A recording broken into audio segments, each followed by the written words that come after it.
प्रत्यंचा भी चढ़ेगी, शरसंधान भी होगा और लक्ष्य भेद भी होगा।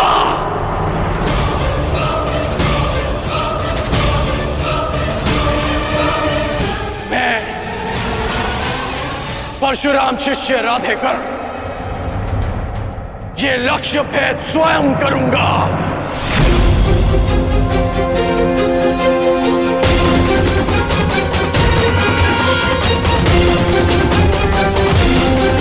सखी,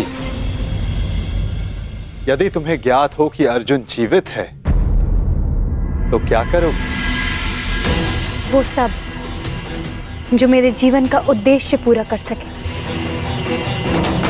जो कि अर्जुन से विवाह के पश्चात ही संभव है। तो फिर देखो सखी, वो तीसरा वीर जो इस परीक्षण में सफल हो सकता है,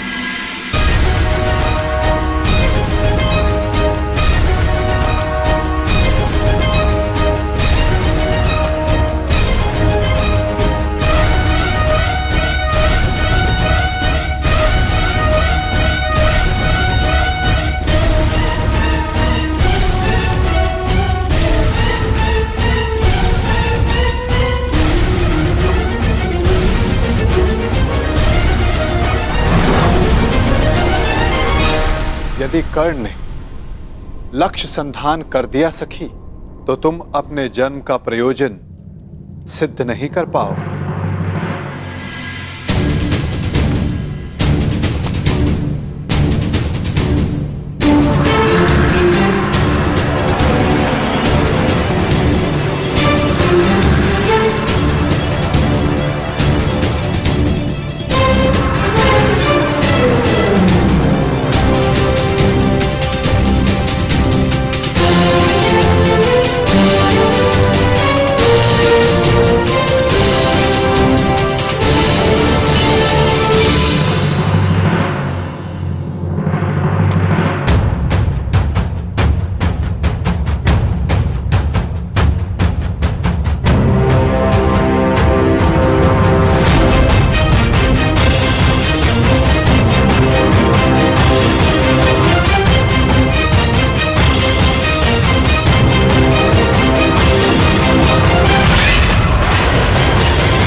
अद्भुत, अद्भुत कर्ण।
जो मैं कह रहा हूं उसका तात्पर्य समझ रही हो ना सखी?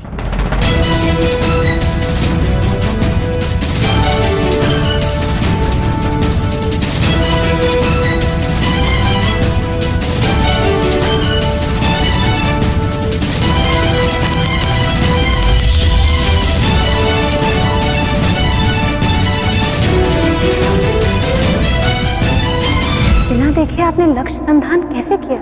आपके नेत्रों में देखकर।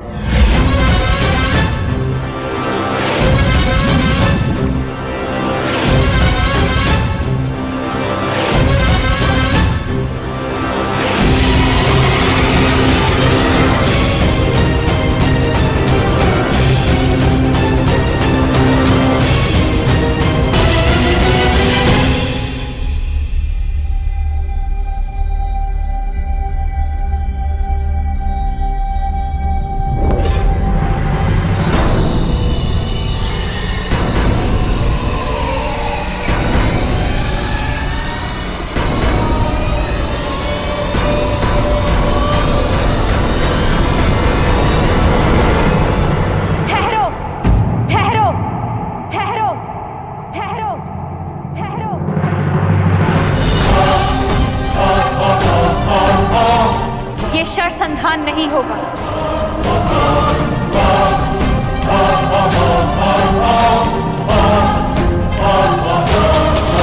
परंतु क्यों?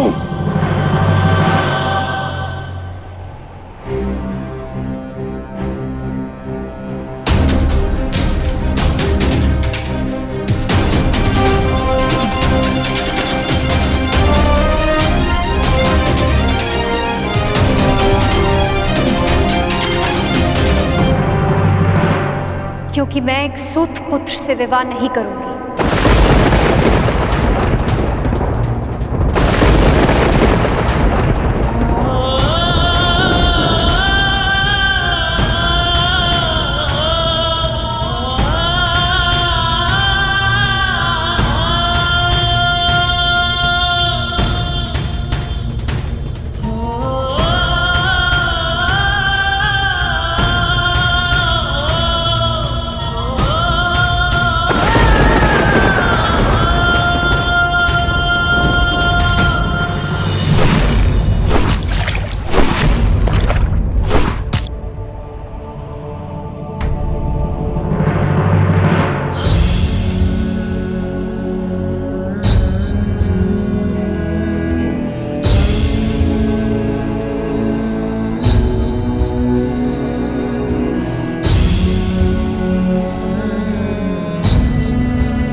मनुष्य का जन्म महत्वपूर्ण नहीं, यदि कुछ महत्वपूर्ण है तो उसके कर्म।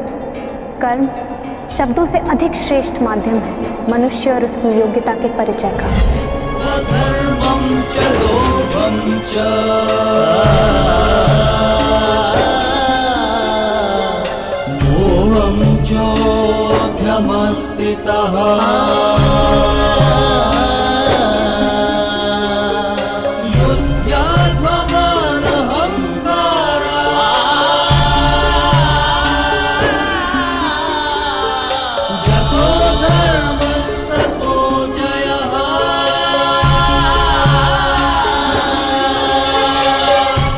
बधाई हो याज्ञसेनी, आज आपने सिद्ध कर दिया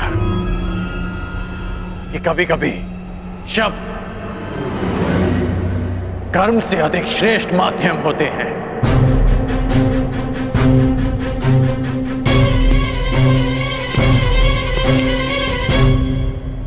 व्यतीत ना होकर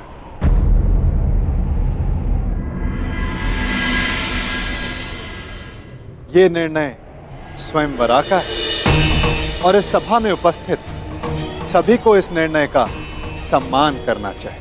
बस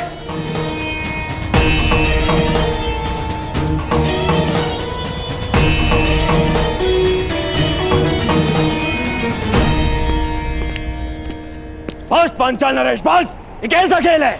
आप अपनी पुत्री का विवाह करवाना चाहते भी थे या नहीं?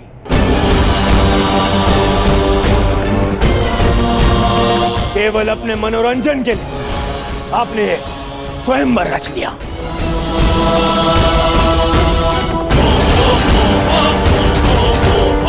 आपने आर्यव्रत के बड़े बड़े शूरवीरों को यहां आमंत्रित किया।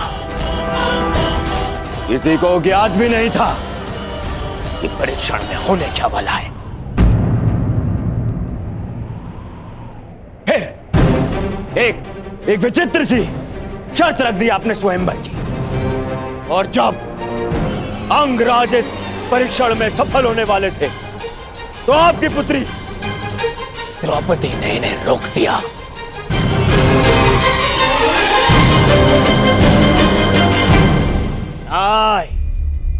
ये स्वयंवर नहीं है, छल है, छल। युवराज दुर्योधन, ये स्वयंवर पांचाली के विवाह के लिए रचा गया है हस्तिनापुर युवराज दुर्योधन। और स्वयंवर स्पर्धा नहीं होती, स्वयंवरा को अधिकार है अपने वर के चयन करने का, जिसका द्रौपदी ने प्रयोग किया।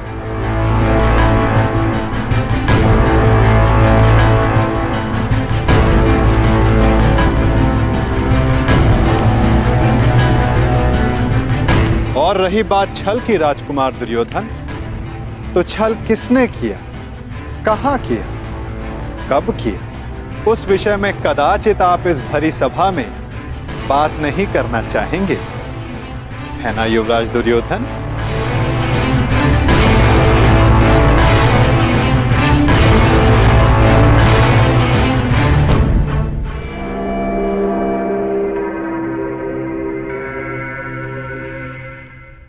सम्राट!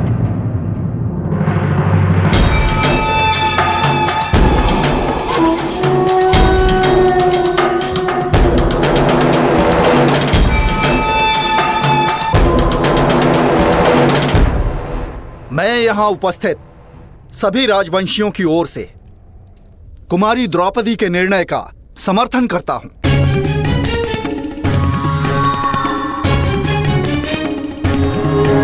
मुझे तो युवराज दुर्योधन की सोच पे आश्चर्य हो रहा है। राजकुल से होकर भी ये उन्होंने सोच कैसे लिया कि पांचाल नरेश अपनी पुत्री का विवाह एक सूत पुत्र से करेंगे। सावधान मत नरेश। सावधान तो आपको रहना था। आप कर्ण को इस सभा में लाने की भूल कैसे कर बैठे? जाइए अंगराज कर्ण, जाइए, जाके अपने अश्वों की राज संभालें। यह क्षत्रियों का स्वयंवर है, जाइए।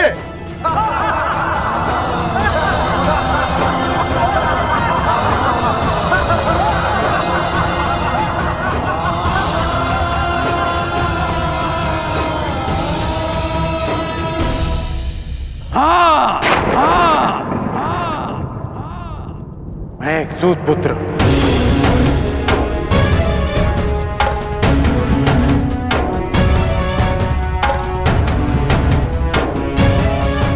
और मुझे गर्व है कि स्वयं को क्षत्रिय समझने का अभिमान करने वाले महारथियों का मार्गदर्शन एक सूत ही करता है।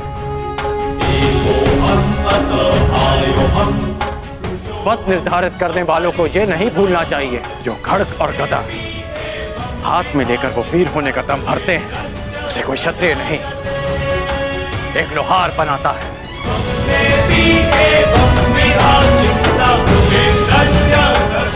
जो अन्न वो खाते हैं उसे किसान उपजाता है।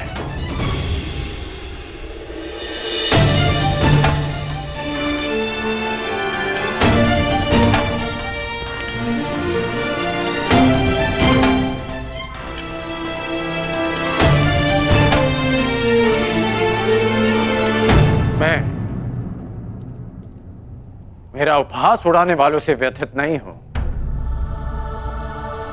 क्योंकि मैं इनकी सोच वर्षों से जानता हूं।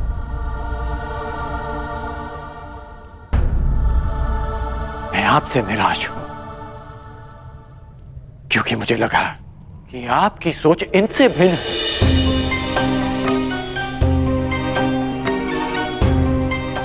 अपमान को सहने की क्षमता स्वयं में लाने के लिए मुझे वर्षों लग गए, परंतु आश्चर्य इस बात का है कि एक सूत का अपमान करना, उससे घृणा करना, कुछ दिन पहले जन्मी पांचाली इतना शीघ्र सीख गए? कैसे?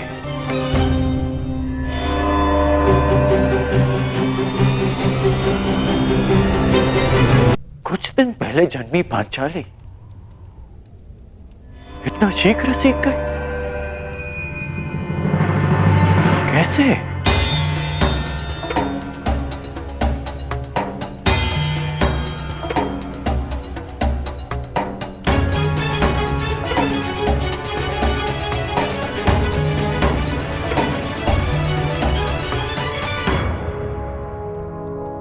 कुछ दिवस पूर्व किसी ने मुझसे कहा था कि हर कर्म अपना परिणाम साथ लेकर चलता है।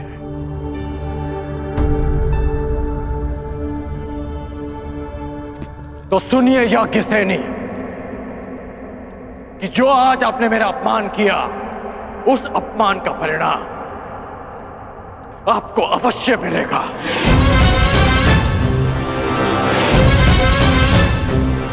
इस कर्म का फल आप अवश्य भोगेंगे।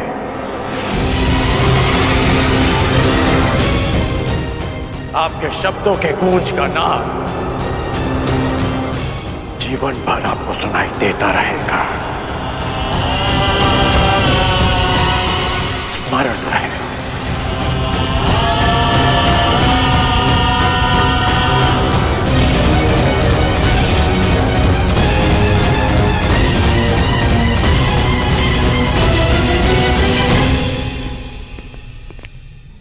क्षत्रिय वीरों की सूची पूर्ण हुई पांचाल नरेश।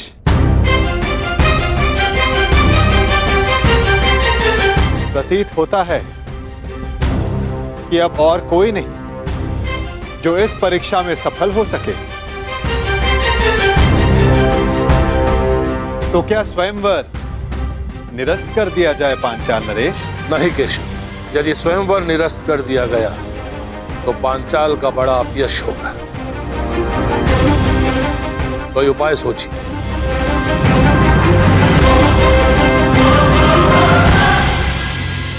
शांत हो जाओ मेरे होने वाले सम्राट। देखो कर्ण, इस स्थिति में केवल एक ही उपाय है।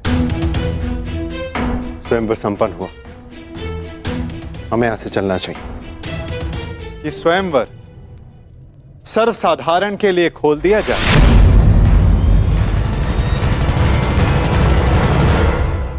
किसी को भी लक्ष्य भेद करने का अधिकार और अवसर दिया जाए।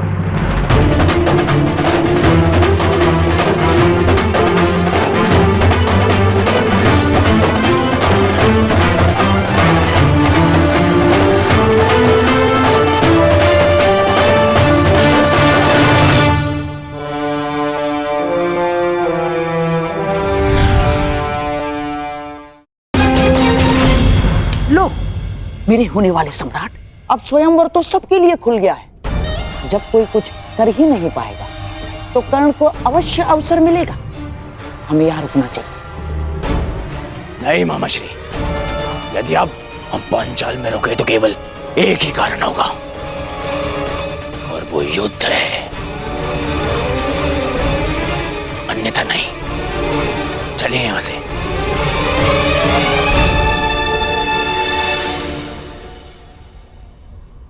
अब तो स्वयंवर सबके लिए खुला है, फिर भी कोई समक्ष नहीं आ रहा।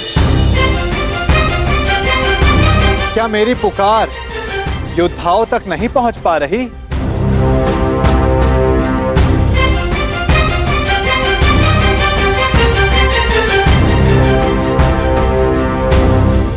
छिपे हुए योद्धाओं, अपने मन से प्रश्न करो कि क्या अधिक महत्वपूर्ण है, अज्ञात में रहकर अपना परिचय छिपाना,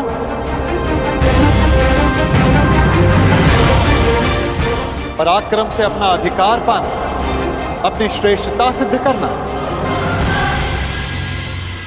क्या कोई योद्धा नहीं जो ये लक्ष्य साध सके? क्या किसी की भुजाओं में बल नहीं? यदि है तो मैं उसका आवाहन करता हूं। अर्जुन, आगे बढ़ो।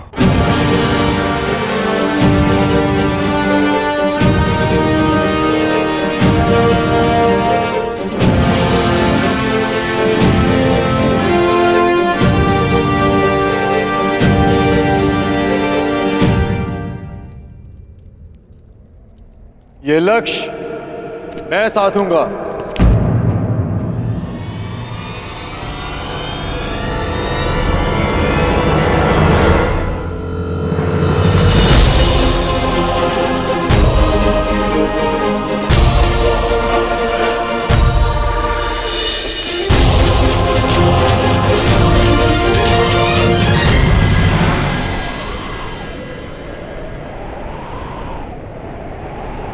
जब वो क्षण आएगा तुम्हें स्वयं अनुभूत हो जाएगा सखी।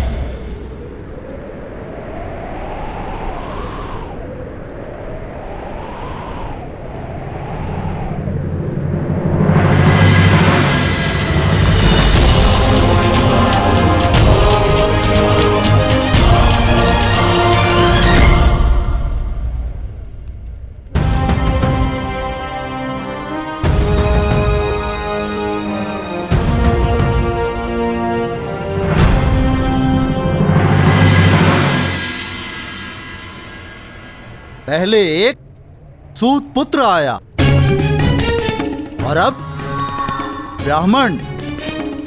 सत्य कहा था देवकी नंदन ने, ये स्वयंवर तो अविस्मरणीय रहेगा।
पांचाल नरेश, लक्ष्य संधान की अनुमति चाहूंगा। ब्राह्मण देवता, आप भूलवश यहाँ आ गए हैं। यज्ञशाला दूसरी ओर है और भिक्षादान द्वार पर हो रहा है। जाइए। सुना है ब्राह्मणों के श्राप में बड़ी शक्ति होती है। ऐसा ना हो कहीं इस मीन को श्राप देकर नीचे गिरा दें।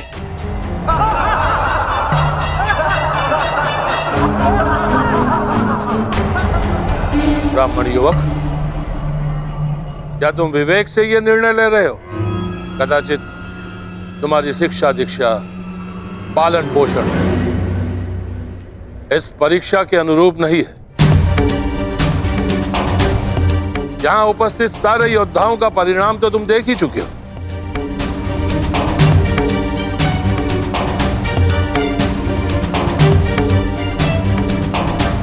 मैं आपके विचारों से सहमत हूं पांचाल नरेश, परंतु ब्राह्मण के बल पर संदेह नहीं करना चाहिए।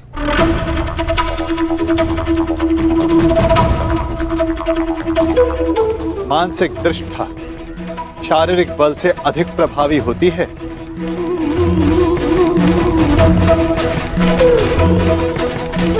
दिव्य अस्त्र का आवाहन करने वाले मंत्र ब्राह्मणों की शक्ति होती है। और फिर श्री परशुराम भी ब्राह्मण ही तो हैं। क्या उनकी शक्ति पर किसी को संदेह है?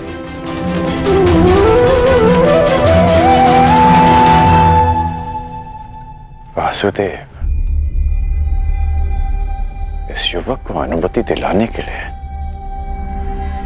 इतना बल क्यों दे रहे हैं? छोड़ो ना मित्र, जितना अपमान सहना था सह लिया।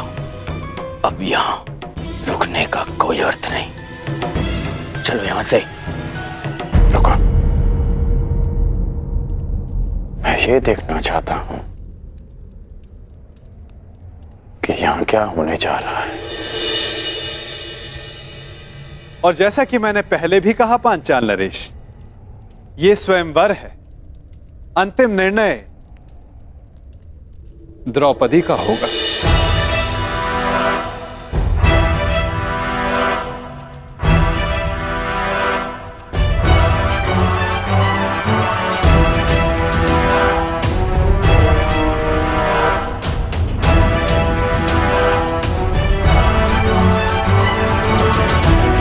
याज्ञसेनी, क्या तुम इस ब्राह्मण युवक को अपना कौशल सिद्ध करने का अवसर देना चाहोगी?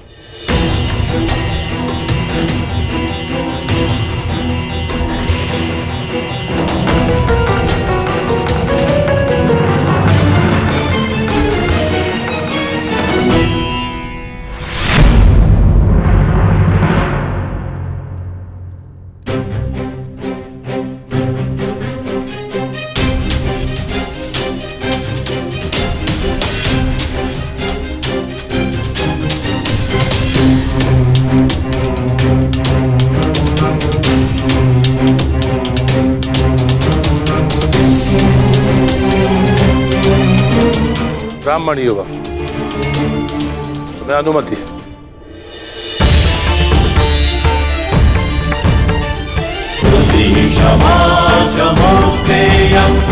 शौचमिन्द्रिय निग्रह निर्विद्या सत्यं क्रोधो अशतं धर्मलक्षणम्।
घोर आश्चर्य, ये कैसे संभव?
पुरुषोऽहम् अपरिच्छदः सम्मेऽपि एवं विधा चित्तः मृगेन्द्रस्य प्रजायते।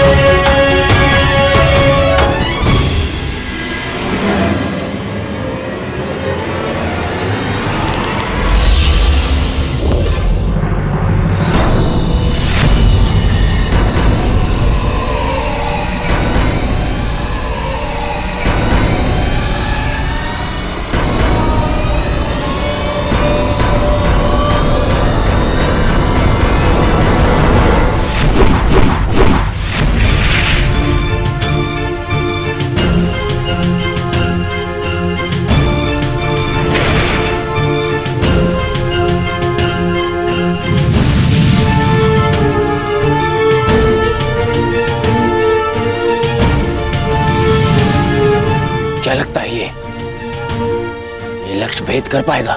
अवश्य मित्र, संधान सर्वथा उत्तम था।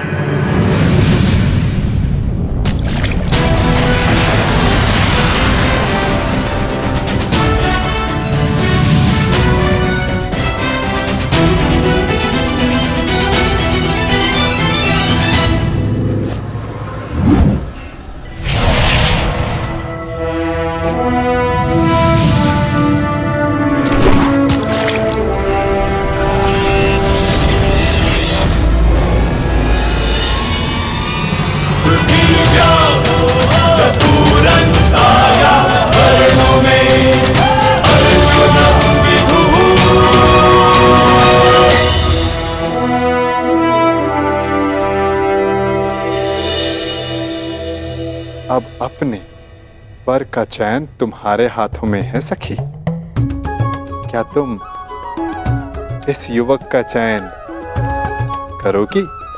ये चयन तो युगों पूर्व हो चुका है केशव।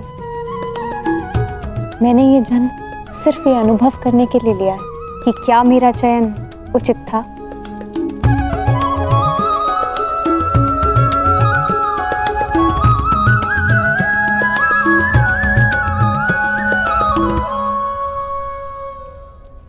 एक साधारण ब्राह्मण ने लक्ष्य भेद कर कैसे लिया? जो तुम्हारे सामने खड़ा है वो सामान्य नहीं है मित्र, कुछ तो असाधारण है इसमें।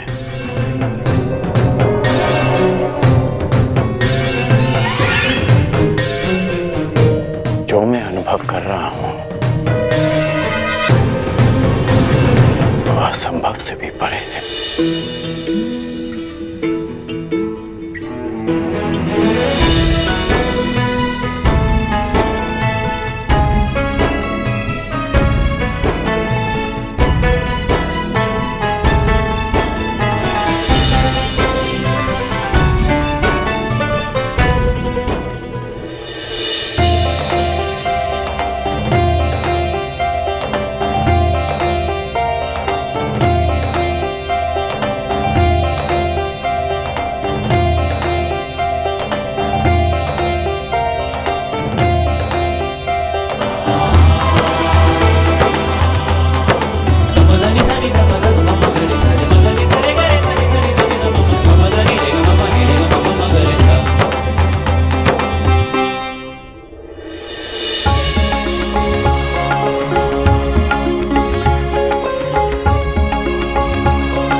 यदि अग्नि कुंड को ढक दिया जाए तब भी उसका ताप बाहर तक अनुभव होता है ब्राह्मण युवक।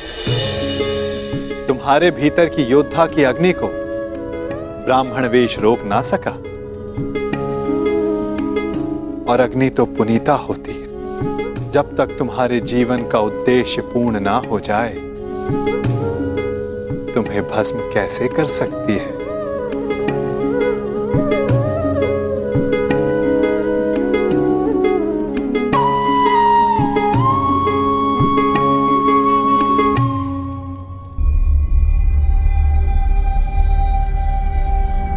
इतने विरोधियों के मध्य से स्वयंवरा को ले जाने का अनुभव मेरा भी रहा है। उस अनुभव के आधार पर तुम्हारे लिए एक सुझाव है। यहां से शीघ्र चले जाओ।